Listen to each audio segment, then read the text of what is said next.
Présentons Shadows. Shadows, c'est donc une plateforme de streaming, donc SVOD, donc par abonnement, dédiée au contenu, aux films d'horreur, de science-fiction, de fantastique, de thriller. Mais une fois qu'on a dit ça, on n'a dit pas grand-chose. Et du coup, je vais laisser Aurélien nous raconter c'est quoi Shadows véritablement. Juste, je précise, comme la dernière fois, que ce n'est pas un live sponsorisé. C'est une interview où on discute avec le. Et Aurélien Zimmermann, tu es donc chef de projet, tu es programmateur de Shadows. Ouais, je suis pas tout seul, mais oui. Mais tu es pas tout seul, il y a une équipe derrière. Ouais. Et donc voilà, effectivement, on est là pour voir c'est quoi Shadows véritablement. Donc Shadows, c'est une plateforme de screaming oui. qui s'est lancée en mars 2020, donc ça fait 3 ans et demi maintenant. C'est créé et géré par VOD Factory, donc, moi je suis employé VOD Factory, donc c'est une boîte d'une trentaine de personnes qui crée, qui a un outil technique qu'on vend à des clients pour créer et gérer leur plateforme de VOD, de SVOD. On fait de la VOD aussi maintenant, donc de l'advertising VOD, donc free VOD aussi appelé. Et donc on bosse sur live. Donc voilà, on a un outil qu'on développe et qu'on vend à des clients qui nous payent. Et donc ils ont cette technique pour gérer leur plateforme et lancer leur plateforme. Et on est plutôt spécialisé dans la plateforme de niche. Pour donner quelques exemples, on a Queerscreen qui est cinéma LGBT. On a Chak sur la cuisine, on a Sailors sur la voile, Cyrano sur le théâtre. Donc plein de petits éditeurs comme ça, de petits diffuseurs qui sont chez nous. Et Shadows est un peu particulier dans VOD Factory parce que c'est une plateforme qui est 100% interne. C'est pas un client extérieur. Moi, je suis arrivé chez VOD Factory pour Shadows. Pour bosser sur Shadows. Et donc là, on est une petite équipe de 4, on va dire, à bosser à 100% sur Shadows. Et donc moi, je ne suis pas le créateur de Shadows, c'est pas moi qui ai eu l'idée de base, c'est monsieur Christophe Minel, donc qui est directeur marketing de VOD Factory, et qui a eu l'idée et qui a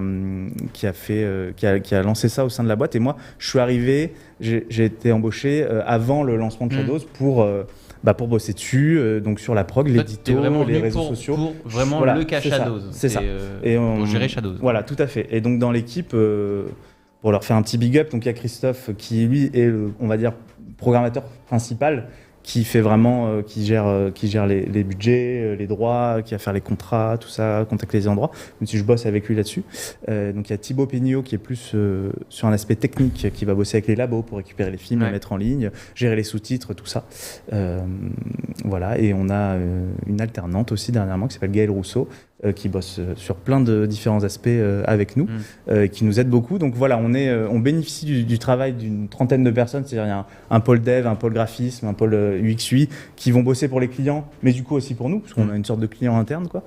Donc on va bénéficier de toute cette main d'œuvre et force de frappe, mais nous on va être ceux qui vont être bosser sur Shadows, gérer Shadows au quotidien, parce que comme c'est pas un client extérieur, il faut gérer les acquisitions, il faut gérer la communication, les partenariats, l'édito, tout ça en interne, quoi. Et donc voilà pour le fonctionnement un petit peu.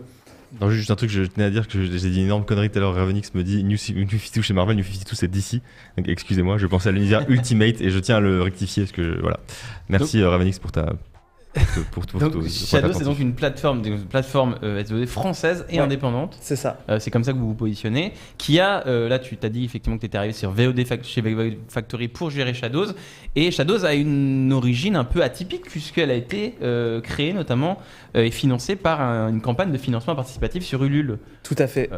En 2019, c'est ça, où vous avez généré 36 000 euros pour lancer Shadows. Ouais, c'est ça, plus de 300% de la somme demandée. Donc en fait, c'était un moyen de tâter le terrain, en fait, parce qu'on nous, on fait partie de ce public-là de fans de genre, donc on sait qu'il existe, parce que même avant Shadows, on va au festival, on en regarde, on sait qu'il y a un public pour ça. On connaît Shudder aux États-Unis, donc voilà, grosse plateforme de AMC dédiée à l'horreur et tout. Et donc en France, ça n'existait pas. Et donc, en faisant ce petit Ulule, c'était un moyen déjà de se faire une base d'abonnés au lancement, parce que dans les contreparties, forcément, tu devenais abonné à Shadows pour tant de temps. Et puis de se faire une petite pas fanbase, c'était un peu tôt pour le dire, mais une petite base, une petite communauté déjà, de gens qui suivent le truc. Et donc, effectivement, ça a cartonné. Donc, on s'est dit, il n'y a pas d'erreur, c'est effectivement une bonne idée de faire ça. Les gens sont là. Et après, le truc, c'était de montrer qu'on était légitime. Parce que forcément, on était aussi attendu au tournant, comment ça va marcher, quelle va être la programmation. On avait 100 films au lancement. On avait un catalogue d'une centaine de films, donc on a essayé de taper un peu dans des trucs différents pour parler à tout type de public. Mais voilà, donc c'était est-ce que ça va être que des trucs grand public que tout le monde a vu, est-ce que ça va être un peu plus niché, voilà. Donc c'était fallait être légitime, et je pense qu'on y est arrivé au fil. Là, ça fait 3 ans et demi qu'on existe. On a construit une communauté, et j'espère en tout cas qu'on est légitime aujourd'hui et qu'on arrive à parler à ces gens-là. Mais je pense à ces gens-là dont on fait partie, aux fans d'horreur et tout, et puis même à tout le monde aussi, quoi. C'est ton travail justement de programmateur Shadows, donc de choisir les films qui vont arriver sur la plateforme et de faire cette sélection-là. Sur la plateforme, si on peut leur montrer, on a plusieurs catégories. Tu l'as dit, ça a été compliqué de trouver et à la fois des films un peu méconnus qui valent le coup d'être découverts, et à la fois des grands classiques. Et Shadows, je trouve un bel équilibre entre, effectivement, là dans le chat on posait, est-ce que vous avez The Thing, alors c'est une blague avec plateforme de niche bien sûr, mais si vous êtes fan d'horreur, sur Shadows vous n'avez pas que des films peut-être méconnus ou un peu confidentiels, vous avez aussi des classiques comme Massacre à la tronçonneuse, comme Rec, on l'a vu, comme Les Chines du Diable, comme New York 97, Scanner, Michel de Jacob, etc. Tu peux aller dans Tag. En fait, on a un système de tag. Donc là, tu es dans tout le catalogue. Tu vas dans Tag, et en fait, on catégorise les films par sous-genre un peu. Donc il y a un tag culte et classique notamment. Culte et classique. Voilà, donc après, slasher, gore, giallo, tout ça, quoi. Quaidan, donc des films qui sont même plus anciens, véritablement. Labyrinthe de Pan, Labyrinthe de Jack Bilt, à l'intérieur. Excellent film. Donc des films, des classiques que vous avez dans votre escarcelle, donc ça c'est plutôt cool. Voilà, Fog, formidable. Le fameux Invasion de Los Angeles qui a été traité de nanar la dernière fois pendant. Je crois que c'est Lord Gibus qui pense que c'est un nanar. Voilà, et à côté de ça, vous avez aussi des pépites récentes ou des trucs assez méconnus. Notamment, j'ai vu Amer et les 2 films du duo, alors j'ai plus le nom. Hélène Caté et Bruno Forzani. Voilà, exactement, ces films français. Amer et Les Séquences et les cadavres. Voilà, et c'est les cadavres. Ils ont fait aussi L'étrange couleur des larmes de ton corps, mais celui-là qu'on n'a pas. Mais oui, en fait, le but, c'est d'avoir un peu de tout, et des films qu'on aime aussi nous personnellement, mais en restant dans le carcan du genre, et en fait qui est super large. C'est pas que le cinéma d'horreur, faut bien préciser. C'est pas qu'horreur, il y a du fantastique, il y a du thriller, il y a de la SF, on a du court-métrage aussi. De l'animation aussi. On a on a de l'animation. Alors ça va être surtout des courts-métrages, on n'a pas pour l'instant énormément de longs-métrages d'animation, mais on en a un petit peu. Spine of Night, tu vois, qui est un long. Il y a du cauchemar là-dedans, je pense. Et voilà, le petit liseré rouge signifie court-métrage, pour info. Donc dans l'animation, effectivement, tu as principalement du court-métrage. La planète sauvage, quand même, c'est une jolie. Mais donc en fait, le truc, c'est il faut essayer à la fois de parler aux spécialistes et de pas donc mettre que des trucs trop connus qui vont faire que en fait la personne aura tout vu et va pas rester, parce que quand t'es fan d'horreur, que t'en regardes beaucoup, le but c'est que tu puisses aussi découvrir des trucs sur Shadows, ou redécouvrir un peu des films oubliés que t'as pu voir à l'époque des vidéoclubs, mais qui sont pas vraiment ressortis depuis, qui sont difficiles à trouver, et à la fois aussi proposer des grands classiques à voir ou à revoir, des films récents, nous on a pas mal d'exclusivités. J'ai vu Possession, c'est quand même pas mal. Possesseur, c'est quand même Possesseur, pas mal. Voilà, des films récents, Il y a même de la comédie, parce que là, ne coupez pas, c'est de la comédie horrifique.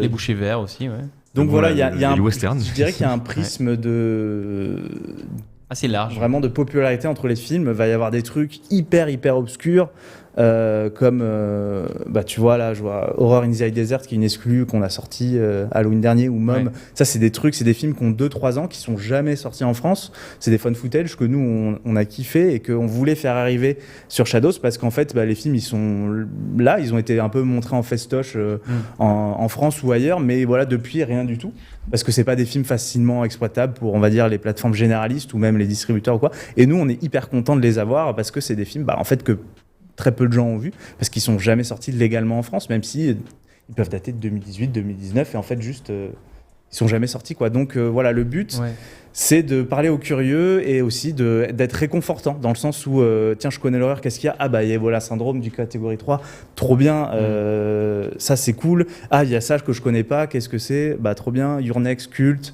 Ça va faire plaisir de le revoir, ou même des gens qui en ont entendu parler qui l'ont pas vu. Donc voilà, on essaie vraiment d'être large tout en prenant vraiment, ça c'est important pour nous, des films que nous on aime. Ou alors même si qu'on n'aime pas, qu'on trouve intéressant d'une certaine manière, mais voilà, on n'a pas envie de brasser des films qui seraient pas très chers, mais en fait qu'on trouve mauvais, pas bien. Donc voilà, on a vraiment, nous, c'est là que vient l'édito de Shadows aussi, c'est que c'est nos goûts, et on Black espère Death, formidable Black Death. et on espère que ça parle aux autres, et qu'on espère connaître un peu le terrain pour proposer des films intéressants là-dessus quoi. Je vois que Lord Jibu c'est au taquet. Pulsion Cannibale, le vieux truc, Maniac Cop, trop bien. Bah oui, effectivement, c'est tous ces films-là. Justement, toi, t'es programmateur. C'est quoi le quotidien d'un programmateur ? Genre, tu vas sur Internet, tu vas dans les festivals, tu regardes les films, tu reçois les DVD, tu fais OK, celui-là je l'ai kiffé, celui-là je le veux. Et après, c'est de la négoce, ou comment ça se passe ? Alors, il y a plusieurs aspects. Déjà, comme je disais, donc Christophe, qui est le programmateur on va dire principal, donc ça va être lui qui va brasser le gros des contenus qu'on nous propose, ou qui va aussi aller chercher des trucs. Donc lui, il va être en contact direct avec les ayants droit. En plus, ça fait 3 ans et demi qu'on existe, on a un petit carnet maintenant aussi d'ayants droit, distributeurs avec qui on bosse régulièrement. Mais donc voilà, lui, on reçoit en fait des catalogues de films dispo d'ayants droit, et puis on va aller piocher dedans, on va regarder. Et donc nous, on bosse ensemble là-dessus, sur on va dire le gros du catalogue. Et on va chercher les films, on va faire des propositions, tout ça. Et ça va être Christophe vraiment qui, lui aussi, va les mettre dans une espèce de liste de programmation, et essayer de faire des petites thématiques. Donc une thématique Giallo ce vendredi-là, parce qu'on sort les films tous les vendredis, et qui va vraiment à l'année, comme il a les dates de droit en tête, et les ouvertures de droit, tout ça, à l'année faire la programmation. Et donc on bosse ensemble là-dessus, mais c'est lui qui gère ça principalement. Moi, je vais être un peu sur la prog, parce que je fais aussi d'autres choses, mais en addition, c'est-à-dire que je vais bosser pas mal sur les exclus, ce qu'on appelle des screeners, donc qui sont des liens secrets pour les acheteurs, pour voir les films en avance. Donc je vais beaucoup regarder les screeners des exclus. Donc des exclus, pour nous, il faut que ce soit récent, donc on va dire moins de 3 ans, et que ce soit exclusif en France, qu'on soit les premiers à le diffuser. Donc on regarde beaucoup de films comme ça qui sont soit passé un peu en festival, soit même des fois pas du tout. Possessor, c'est voilà. une belle... Possessor, c'est pas une exclue, parce qu'il est sorti en vidéo et tout avant, mais et donc ça, moi, je vais regarder beaucoup de screeners pour voir ce qu'il y a bien, ce qui est pas bien, dénicher un peu les trucs, et je vais aussi de mon côté aller fouiller pour moi des films que je trouve intéressants, pertinents, et aller contacter les ayants droit. Dernièrement, par exemple, on a eu plusieurs belles acquisitions.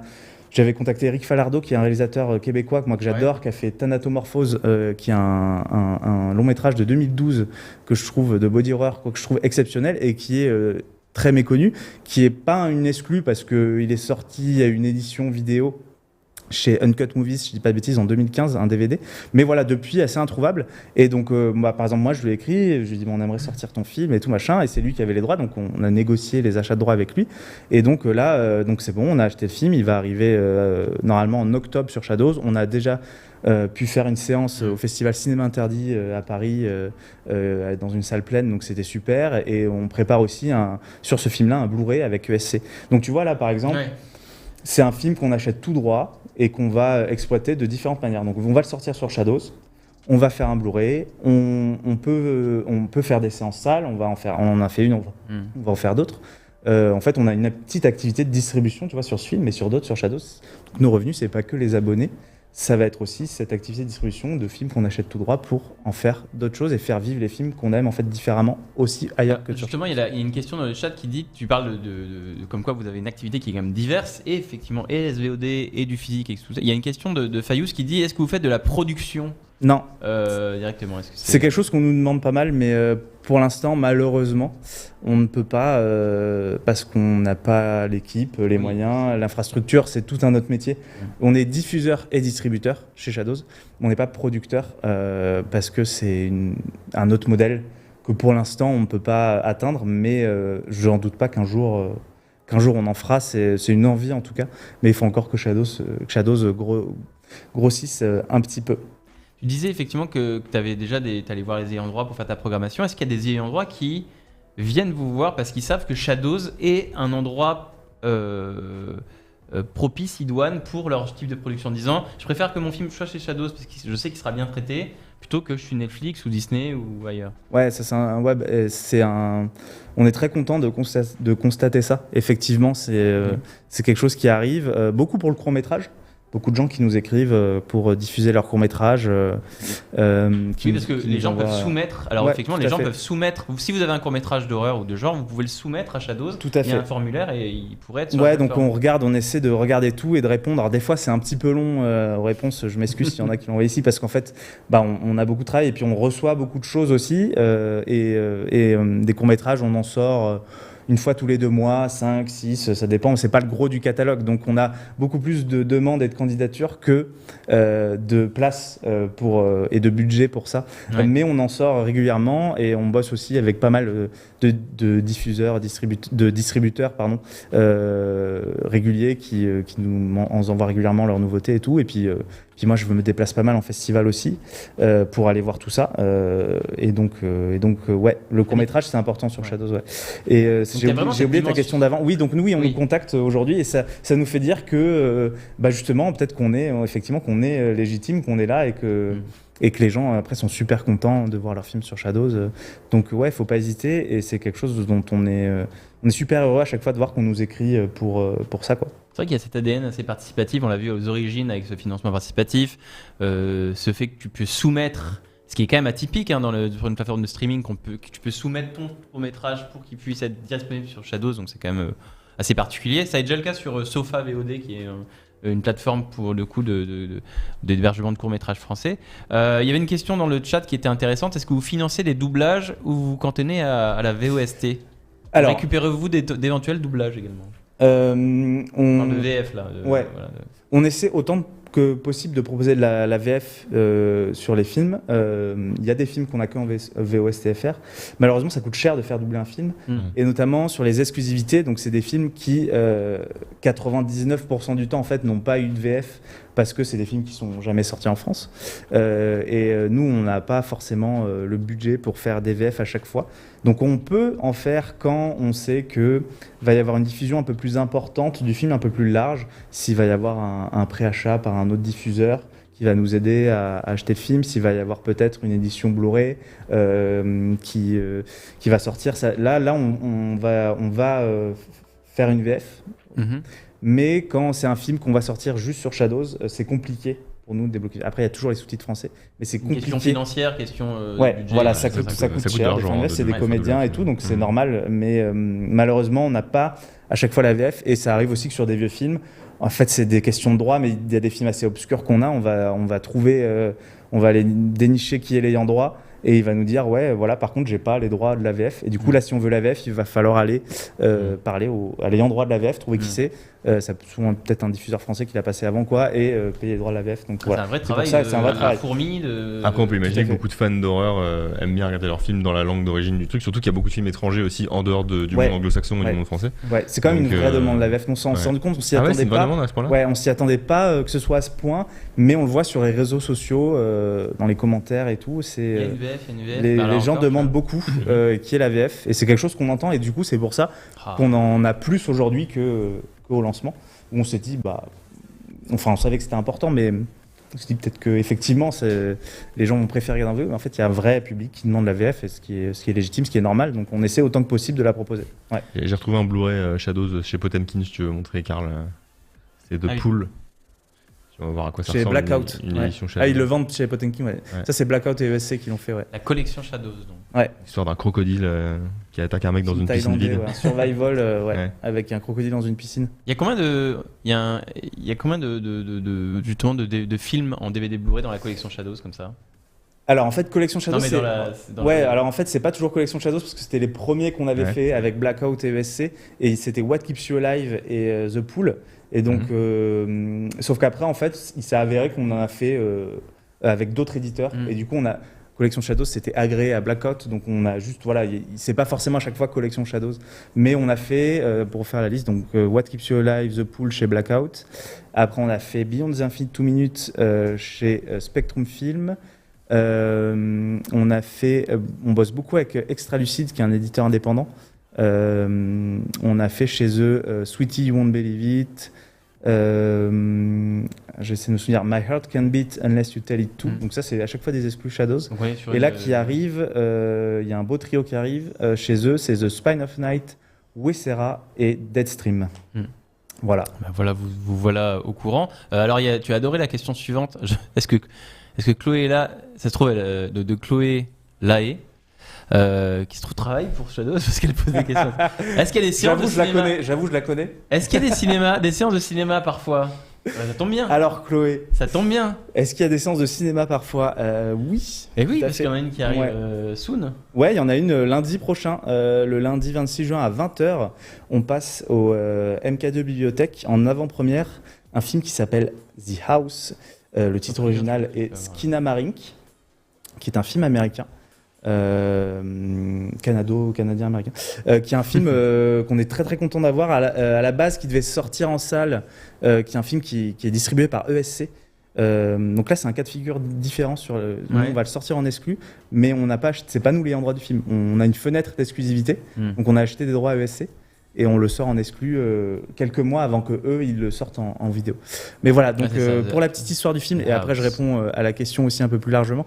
Mais donc c'est un film qui a coûté $15 000, qui a été fait vraiment en mode amateur et qui a fait quand même un petit buzz aux États-Unis parce que y a le film qui avait fuité à un moment suite à une diffusion d'un festival.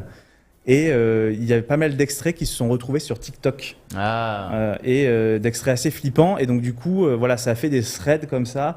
Et le film a pris en ampleur et il est sorti en salle aux États-Unis. Et je crois qu'il a rapporté 2 millions, si je dis pas de bêtises, donc pour $15 000, ce qui est quand même très très bien. Et donc, il devait sortir en salle en France. ESC y croyait. Et vraiment, nous, on est. Ça raconte quoi, The House pour Attends, juste fini sur la diffusion salle. En fait, il devait sortir en salle et finalement, comme le film est trop, il est difficile d'approche. Il est vraiment, c'est de l'horreur expérimentale. Okay. Et du coup, comme ils le disent ici, ils sont pris un mur parce que malheureusement, le marché est compliqué et c'est un peu trop particulier, je pense, et je pense que les exploitants ont été frileux, ce qui peut être légitime aussi. Donc voilà, donc malheureusement, ils ont dû se rétracter sur la salle, et du coup, d'un côté, tant mieux pour nous, même si on était content de voir le film arriver en salle, mais du coup, on fait quand même au moins une séance à Paris, il y en aura peut-être d'autres ailleurs, mais voilà. Et donc, ça raconte l'histoire de 2 enfants qui se réveillent en fait la nuit chez eux, leurs parents ont disparu, ou ils entendent un peu leur voix, et en fait les portes et fenêtres de la maison se mettent à disparaître, et en fait ils se retrouvent enfermés chez eux, et en fait c'est vraiment un cauchemar filmé.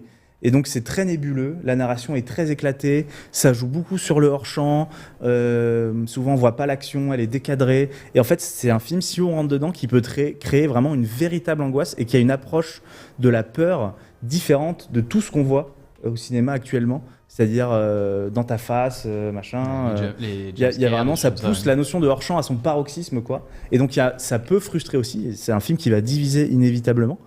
Mais qui est ultra intéressant, et donc nous c'est ce genre de film qu'on veut mettre en avant le plus possible, voilà, des petites pépites comme ça qu'on peut adorer ou détester, mais qui dans tous les cas apportent un truc nouveau, une approche nouvelle, et c'est un film assez passionnant, moi que personnellement j'adore et que j'ai pas vu en salle, donc j'ai très hâte de le voir en salle, et donc n'hésitez pas à venir ce lundi 26 juin si vous êtes à Paris. Il reste des places? Il reste des places, ouais. C'est réservable là sur le site de MK2. Okay. Et super. Puis voilà. Pour revenir sur. Donc, pardon. Non, j'arrête pas de tout à l'heure. Mais du coup, oui, je prends mes aises, ça y est. Vas-y. Mais on fait des séances salles assez régulièrement. On a notamment une par mois au MK2 Bibliothèque, donc MK2 in the Shadows. C'est très souvent des exclusivités qu'on sort sur la plateforme après, soit une semaine après, soit un mois après, ça dépend. Donc c'est toujours des avant-premières. Il n'y a pas des questions de chronologie des médias quand c'est comme ça, quand vous non, parce diffusez que un film au ça cinéma? n'enclenche pas. C'est des one-shot. séances, qu'on appelle ça. Ouais, mais voilà, en fait, en dessous d'un certain nombre de séances, ça déclenche pas la chrono des médias, Ok. donc tu peux diffuser. Voilà, là c'est des avant-premières, donc c'est un statut particulier. Donc Mhm. on peut sortir le film juste après. On peut même faire des séances de films qui sont déjà sur Shadows. Voilà, donc on a ces séances-là. On fait pas mal de séances en festival. Je parlais de cinéma interdit tout à l'heure, mais voilà, les signations collectives, au PIF, la Panique cet été, la colo Panique Cinéma au Forum des Images. On on a- salue, c'est des copains. Attends, la colo Panic Cinéma, il y a des infos là-dessus parce que Ouais, ils ont balancé. Je sais pas s'ils ont balancé toute la prog, mais nous on a un J'ai film. en loupé tout ce cas. truc-là. Mais Ils il y ont a balancé la BA. il y a un visuel déjà, il me semble. Ouais, puis ils ont balancé fait le par- Je regarde tous les trailer, jours, j'ai l'impression. La Là, j'ai fiche pas du rien. middle en Ouais. plus, enfin, c'est Nous assez- on a Something the Dirt qui passera là-bas. Et toujours avec Chroma ou pas du coup? je pense qu'ils vont passer une tête, mais il y a Chroma non. Chroma Ok. voilà. Et donc là, c'est la colo Panique. Ok, d'accord. Mais Donc Chroma sera là, mais- on adore faire de l'événementiel. Et là tout l'été on a des séances aussi au rooftop Paradiso à Nation. On Mm. passe des films en plein air. Au MK2 Paradiso, ouais. Ouais, à 21h30 tous les dimanches. Alors, il n'y a pas que nous, c'est avec Carlotta. Donc nous, c'est un dimanche sur deux et les autres dimanches, c'est un film Carlotta. Mais il y a la prog qui est en ligne si vous voulez aller voir. Mm. Et donc là, on peut boire un cocktail Ok. et regarder un C'est film. quel film du coup? Euh, Au Cinéma Paradiso? Ouais, là, on a Dashcam le dimanche 2 juillet. Ça, c'est le prochain. Mhm. Donc film de Rob Savage qui en ce moment a un film au cinéma qui s'appelle The Boogeyman, le croque-mitaine. Ok. Donc c'est son film d'avant, Dashcam, que nous on a sorti en exclusivité.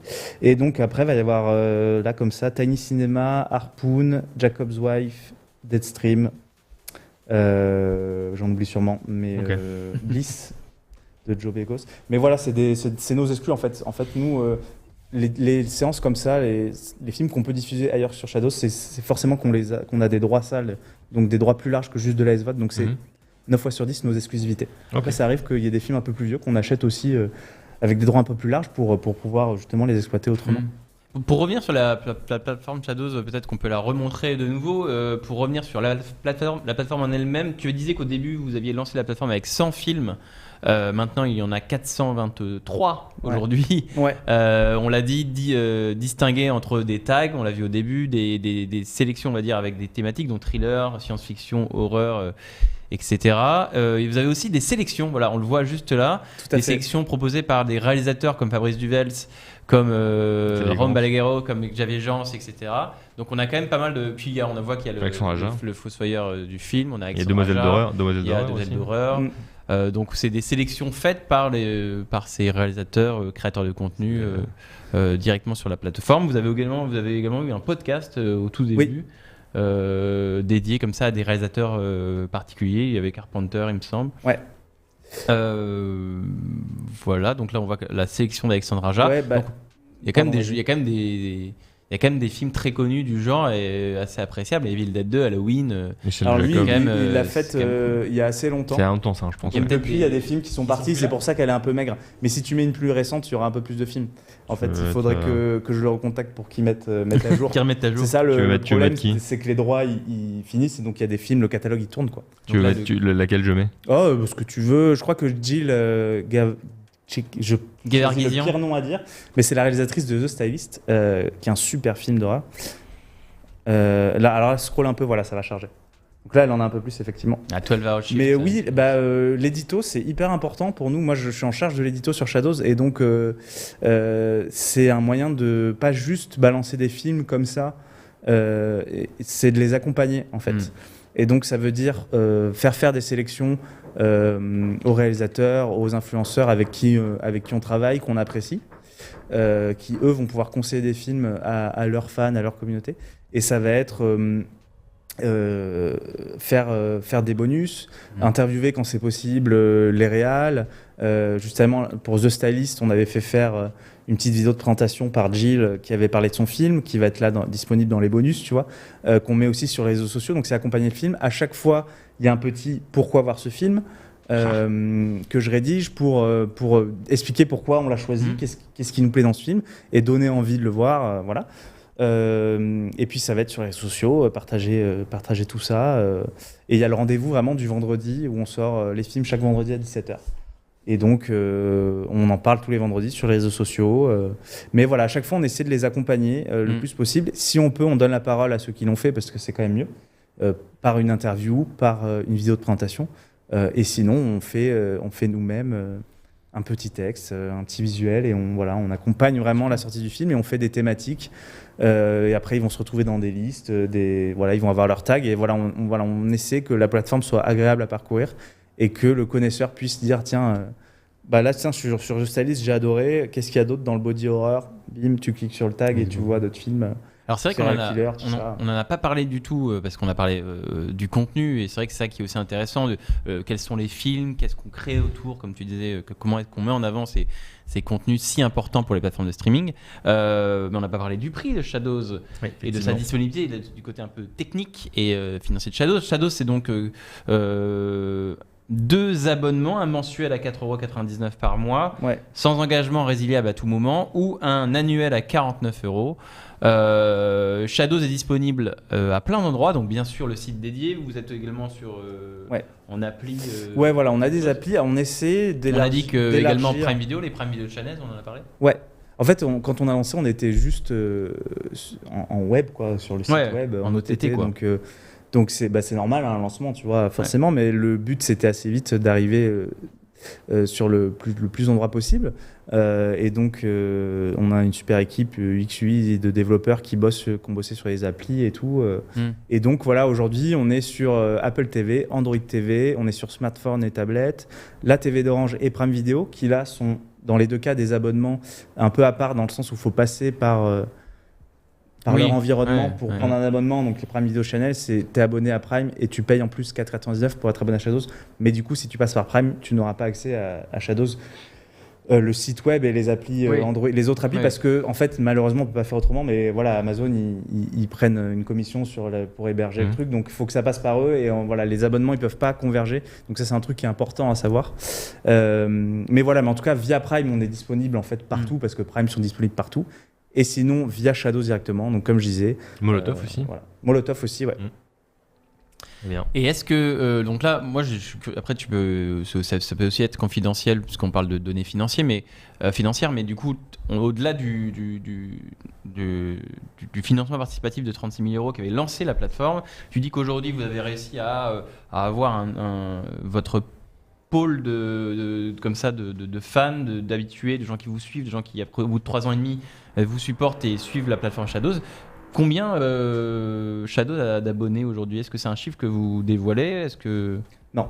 Voilà, non, mais... C'est un chiffre qu'on dévoile pas, mais on est très content du nombre d'abonnés aujourd'hui. Ça se compte en dizaines de milliers.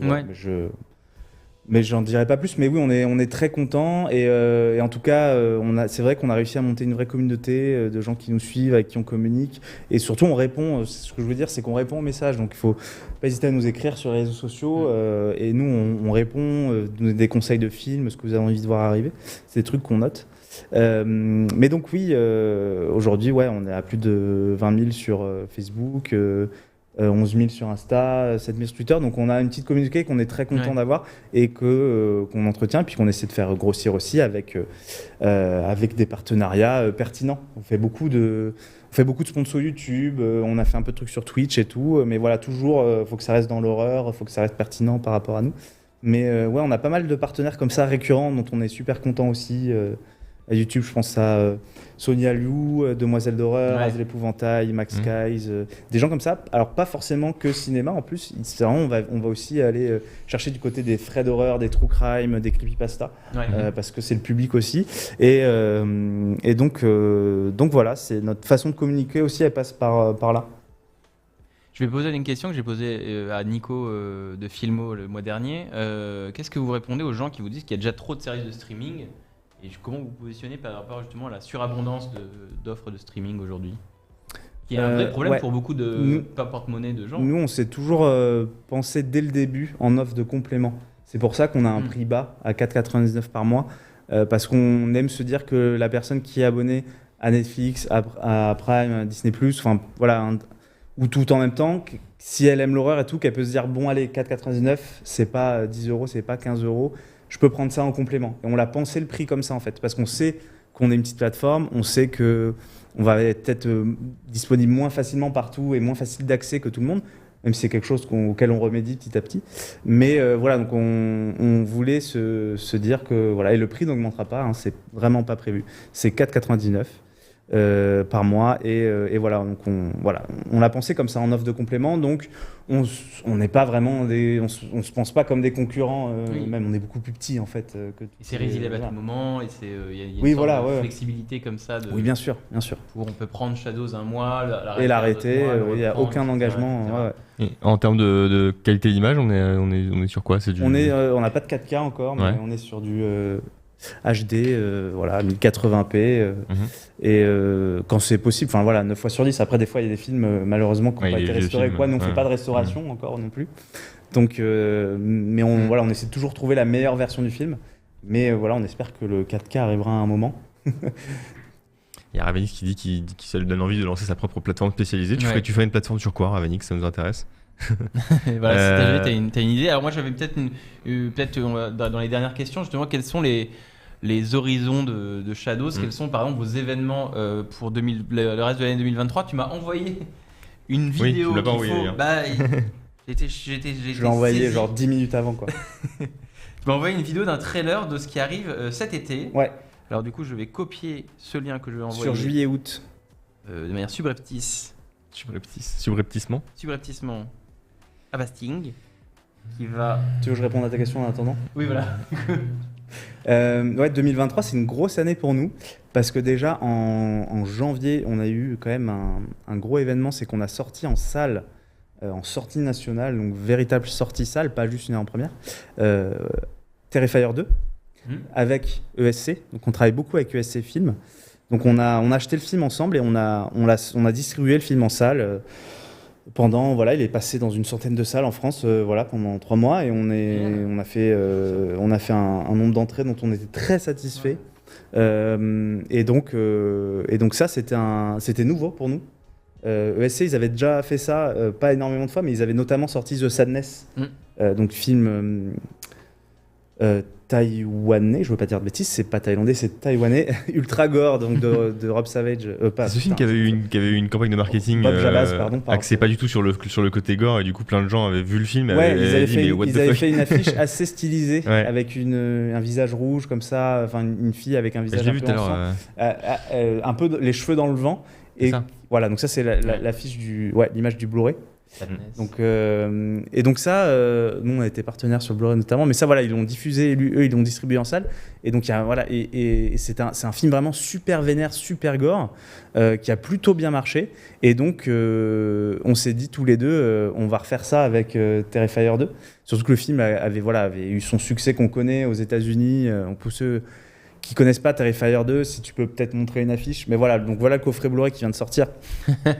Donc en gros, c'est la suite de Terrifier. Et en fait, c'est un slasher ultra gore qui a vraiment buzzé à Halloween dernier aux États-Unis parce que c'est sorti, donc ça a coûté $250 000. Il en a rapporté en fin de course 11 millions. Au box-office américain, et en fait c'est sorti à Halloween et il y a eu un effet boule de neige. Il y a eu des tweets de gens qui s'évanouissaient dans les salles, qui vomissaient. Stephen King a tweeté, et jusqu'en France on en parlait. Ouais, voilà, c'est ça. Et même jusqu'en France on en parlait, c'est-à-dire que tu allais sur, même quand le film n'avait pas encore de distribution en France, tu allais sur les actualités sur Google, tu avais 20 minutes et compagnie qui disaient le film qui est en train de traumatiser l'Amérique et tout. Et là on s'est dit, nous on avait vu le 1 et tout, on adore et tout. On s'est dit, bah là il faut faire un truc, et donc on a sauté sur l'occasion, on a pu acheter le film avec USC, et on s'est dit on peut pas juste le sortir comme ça sur Shadows, on va faire une sortie salle parce que le film il faut qu'il se voit en salle, quoi. C'est ultra vénère, c'est ultra jouissif, et donc on l'a sorti en salle, ça a bien marché à notre échelle, tu vois, de petits distributeurs, machin, mais on est super content, et surtout qu'on a sorti le 1 juste avant sur Shadows, donc voilà, les gens pouvaient aller le voir s'ils n'avaient pas vu avant d'aller voir le 2 en salle et tout, et voilà, si vous aimez le gore, le truc ultra trash, qui tâche là où ça fait mal, voilà, c'est du slasher mais plus, et je pense que c'est pour ça que ça a buzzé, c'est que en fait ça pioche dans 2 trucs assez populaires en ce moment qui sont le slasher. En plus à l'époque t'avais le dernier Halloween David Gordon Green, là, Halloween Ends, c'est la fin de la trilogie, donc du slasher. T'as Stephen King, les succès de ça et tout machin, donc Clown, Clown tueur, slasher, ça attire. L'affiche, elle est assez attrayante. Donc les gens, ça sort Halloween, ils se sont dit tiens, on va aller voir ça, un petit film d'horreur sympa. Et en fait, ils se sont pris une bourrasque dans la gueule parce que là où dans un slasher classique, t'as une scène de meurtre un peu gore qui va durer, 20 secondes, là, ça va durer 5 minutes, quoi. Il va étirer les trucs. C'est ultra sadique. Il joue avec les nerfs du spectateur. Et donc, je pense que c'est pour ça que ça a créé ce buzz-là, des évanouissements, des vomissements, parce que les gens étaient prêts à préparer. Ils s'attendaient à avoir un petit film d'horreur sympa. Ils se sont pris un truc super vénère. Parce qu'il faut savoir que le premier était déjà super vénère, mais avait eu beaucoup moins de succès. Donc les gens l'avaient pas forcément vu. Et donc voilà, ça Vivement le 3, hein, du coup. Vivement le 3. Vivement le 3. Vivement le Ça 3. doute aussi une diffusion C'est déjà Shadows. prévu là. Ouais. Alors on a plusieurs questions. Alors bonjour, je me suis désabonné parce qu'il y avait 75% de VO. Est-ce que vous avez mis plus de VF? On en a parlé. Ouais, Est-ce que tu as un ratio, un pourcentage de VF dispo? Non. C'est difficile là comme ça, j'avoue que je sais pas, mais en tout cas, ce qui est sûr, c'est que on peut pas faire de rétroactivité, c'est-à-dire que les films qu'on a déjà sortis, c'est compliqué de ressortir une VF parce qu'on bosse tout le temps sur la prog en amont. Ouais. Ou alors si on va renouveler les droits du film quand il va arriver en fin de droit, là on peut se dire tiens, on n'avait pas la VF, est-ce qu'on peut essayer de la choper? Mais là aujourd'hui, quand c'est possible, vraiment on la prend. Après, je sais pas, je saurais pas dire. Je dirais, en fait, comme on a beaucoup d'exclus qui elles ont pas de VF, c'est sûr que ça fait baisser le pourcentage, quoi. Parce que malheureusement elles n'existent pas. Mais quand elles existent, on essaie vraiment de les avoir chaque fois. Sinon, c'est vraiment que c'était compliqué ou trop cher ou quoi. Mais je sais pas, j'aime à penser que c'est au moins 60% de la plateforme qui a de la VF. Ouais. On a une autre question également. Un truc qui serait sympa, question de Benny Rebirth. Un truc qui serait sympa aussi sur les plateformes de stream, ce serait d'avoir accès aux bonus Blu-ray DVD quand il y en a. Ouais. Ce sera envisageable sur Shadows. Donc Kaiju, ça a déjà répondu en partie, mais est-ce que tu veux compléter peut-être? Ouais, tout à fait. Alors pareil, alors nous on fait de temps en temps des bonus maison, c'est-à-dire qu'on va faire des interviews, des réals ou quoi. Alors c'est souvent sur Zoom, hein, s'ils sont américains, sûr, ouais. on les fait pas venir, mais on fait ça et donc ça c'est un peu nos petits bonus à nous. Mais de plus en plus, en fait, on va récupérer les bonus parce qu'en fait, comme on fait du partenariat sur des éditions Blu-ray et qu'en fait c'est des éditeurs qui sont passionnés et qui vont faire eux des bonus, voilà. Et donc nous on va récupérer les bonus. Donc c'est-à-dire que là, tu vois, on vient de sortir Uesera, qui est une exclu Shadows, qui est un film d'horreur mexicain absolument génial. Et il sort en Blu-ray chez Extra Lucide. Et eux, ils ont fait. Donc nous, on avait fait une mini interview de la réal, enfin une petite présentation, voilà. Mais eux, ils ont fait une interview avec Demoiselle d'horreur qui parle du film, parce que c'est un film qui parle de la grossesse, qui est un sujet assez féminin, enfin qui est un sujet féminin, mais voilà qui va parler de thématiques on va dire féminines et qui a la spécialité de Demoiselle d'horreur qui parle de l'image de la femme dans l'horreur et donc elle a parlé du film et donc ça c'est un bonus qui sera sur Blu-ray qu'on va récupérer pour Shadows une fois que le Blu-ray sera sorti. Voilà, pareil pour Deathstream, pareil pour Terrifier 2. Donc voilà, c'est des trucs qu'il y aura de plus en plus, quoi. Ouais, d'accord, ok. Bah voilà, vous avez la réponse en direct, effectivement, des bonus Blu-ray qui arrivent directement sur Shadows. Mais c'est vrai que sinon. Vas-y. Pardon, excuse-moi, je parle énormément, mais. C'est là pour ça. Mais souvent les bonus d'un film, c'est souvent c'est pas les mêmes endroits que le film lui-même, et donc encore une fois, c'est assez compliqué. Si c'est des bonus français, ils vont souvent être chez l'éditeur français qui a fait les bonus, quoi. Donc c'est toujours un budget en plus, c'est toujours voilà. Donc nous on n'a pas des moyens énormissimes, donc c'est toujours cet équilibre entre c'est cool, on aimerait trop, mais il faut aussi garder du budget pour de nouveaux films. Donc c'est toujours des questions comme ça, de jonglage et tout. Et donc autant que possible, on aime avoir des bonus, mais des fois c'est juste pas possible parce qu'on sait pas où ils sont ou c'est perdu dans la nature et on peut pas juste mettre des bonus comme ça sans avoir les droits, sauf s'ils sont libres de droits, mais c'est assez rare. Mais voilà, de plus en plus, c'est quelque chose qu'on a envie de faire et ça va arriver de plus en plus. Voilà. En tout cas, Ravenix du coup va lancer une plateforme de streaming pour les animés des années 2000. Introuvable il faut qu'ils contactent VOD Factory. Ouais. Voilà. On avait ton trailer des contenus d'été, peut-être pour terminer cette interview d'Aurélien. Alors du coup, c'est un trailer qui n'existe nulle part ailleurs, en exclusivité mondiale, World Premiere. On l'a pas encore diffusé. C'est donc vos sorties d'été. C'est les films de juillet et août. Qui arrivent sur Shadows. Karl. World Premiere. C'est parti.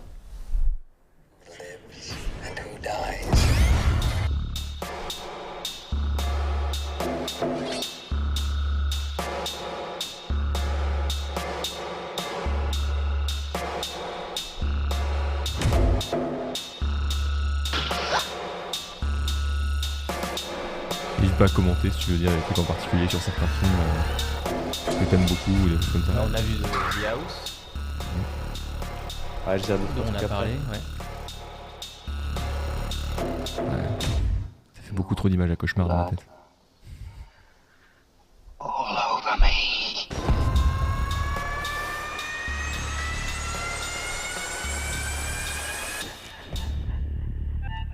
Suer sur Shadows, waouh. La tagline est sympa. Suer sur Shadows. La première plateforme de streaming. Voilà votre bande-annonce de l'été. Donc on a vu des images de moult films. T'en as quelques-uns que t'as peut-être pour conclure que t'as envie de mettre en avant ou pour inciter les gens à Ouais, à suer carrément. sur Shadows. On a une belle exclue le 28 juillet qui s'appelle Mégalomaniac, qui est un film belge de Karim Ouelage. Qui a pas mal tourné en festival. C'est un film de serial killer. Enfin, ça parle des enfants d'un serial killer belge qui a vraiment sévi il y a quelques années. Et en fait, mais voilà, il rajoute une grosse partie de fiction. Enfin, il s'approprie un fait divers qu'il va remodeler. Et avec pas mal d'images cauchemardesques et de fantasmagorie. Donc voilà, c'est un peu un film, on va dire, dans la veine d'un Henry, portrait d'un serial killer ou Golden Glove, avec une touche un peu fantasmagorique en plus, quoi. Ouais, voilà, un peu à la Maniac, tout ça. Et c'est voilà, c'est vraiment super. Pareil, c'est un tout petit budget, mais il a transcendé son budget avec des images vraiment qui marquent la rétine. Il y a un super rôle féminin, un premier rôle féminin qui est incroyable, je trouve. Et voilà, on va être vraiment dans le quotidien d'une fratrie très dérangée et très dysfonctionnelle. Et moi, c'est un versant du cinéma de genre que j'adore, le côté l'horreur humaine, quoi. Puis les Belges, ils aiment bien. Tu vois, Fabrice Lebel, Scalver et tout. C'est ça. On aime on est dans ce genre d'ambiance-là. Donc ouais, moi je vous conseille vraiment ce Mégalomaniac dont on a vu plusieurs images là. Ça, c'est super. Et aussi, donc il n'est pas dans le trailer, mais tu me demandais aussi les gros trucs à venir. On vient d'acheter Nécromantique 1 et 2 de Jörg Buttgereth. Donc 2 films allemands des années 90, assez cultes pour les amateurs de cinéma underground et d'horreur, on va dire, assez poussée, assez obscure. Nécromantique. Ouais, qu'on a acheté, alors pareil, avec ESC. Et donc ESC s'occupe de toute la partie vidéo physique. Donc on vient de dévoiler d'ailleurs le visuel du coffret Blu-ray qui sortira en octobre. Et nous, on s'occupe de toute la partie digitale. Et donc on va sortir le film sur Shadows en novembre. Et on va faire un bel événement autour de ça.